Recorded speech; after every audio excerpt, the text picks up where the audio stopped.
Renungan Pagi, Sabda Bina Umat. Minggu ke-25 sesudah Pentakosta, Senin 15 November 2021. Yang bertemakan, kemarahan yang memberkati. Bacaan Alkitab terambil dari Keluaran, pasal 32 ayat 15 sampai dengan ayat 20. Firman Tuhan dibacakan demikian. Setelah itu berpalinglah Musa, lalu turun dari gunung dengan kedua loh hukum Allah dalam tangannya, loh-loh yang bertulis pada kedua sisinya, bertulis sebelah menyebelah. Kedua loh itu ialah pekerjaan Allah dan tulisan itu ialah tulisan Allah, ditukik pada loh-loh itu. Ketika Yosua mendengar suara bangsa itu bersorak, berkatalah ia kepada Musa, ada bunyi sorak peperangan kedengaran di perkemahan. Tetapi jawab Musa, bukan bunyi nyanyian kemenangan, bukan bunyi nyanyian kekalahan, bunyi orang menyanyi berbalas-balasan. Itulah yang kudengar. Dan ketika ia dekat ke perkemahan itu dan melihat anak lembu dan melihat orang menari-nari, maka bangkitlah amarah Musa, dilemparkannyalah kedua loh itu dari tangannya dan dipecahkannya pada kaki gunung itu. Sesudah itu diambilnyalah anak lembu yang dibuat mereka itu, dibakarnya dengan api dan digilingnya sampai halus, kemudian ditaburkannya ke atas air dan disuruhnya diminum oleh orang Israel. Demikianlah bacaan Alkitab. Berbahagialah setiap orang yang mendengar firman Tuhan dan yang melakukannya. Haleluya. Setiap orang dengan berbagai alasan pasti pernah marah.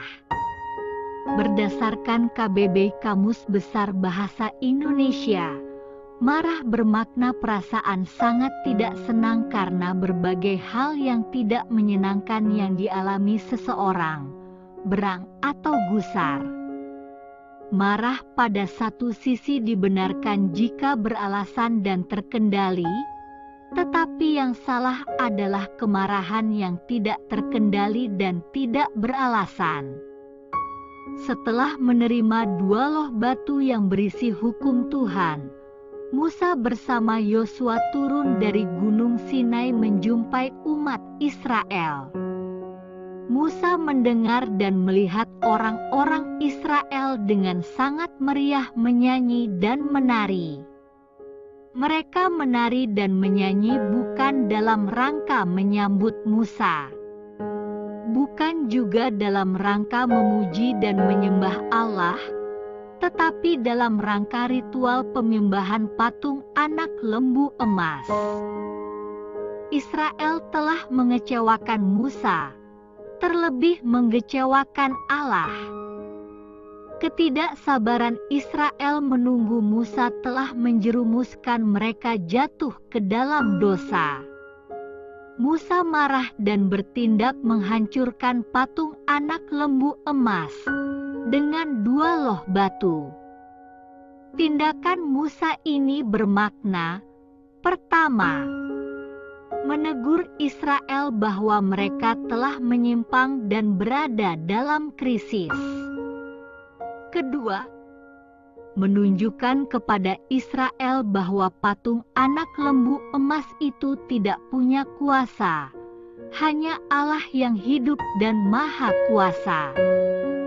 Ketiga, dua loh batu yang berisi hukum Tuhan dihancurkan Musa sebagai lambang bahwa mereka telah menghancurkan dan melanggar hukum Tuhan. Kemarahan Musa bukan membawa Israel pada kebinasaan tetapi justru pada berkat.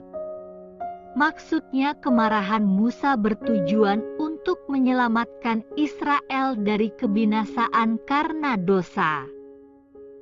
Kemarahan yang menghadirkan berkat inilah yang harus kita nyatakan ketika diperhadapkan dengan penyimpangan dan penyesatan di sekitar kita.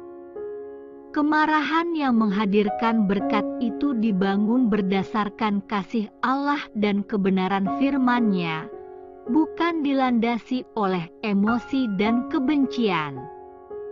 Demikian renungan pagi Sabda Bina Umat. Tuhan memberkati. Amin.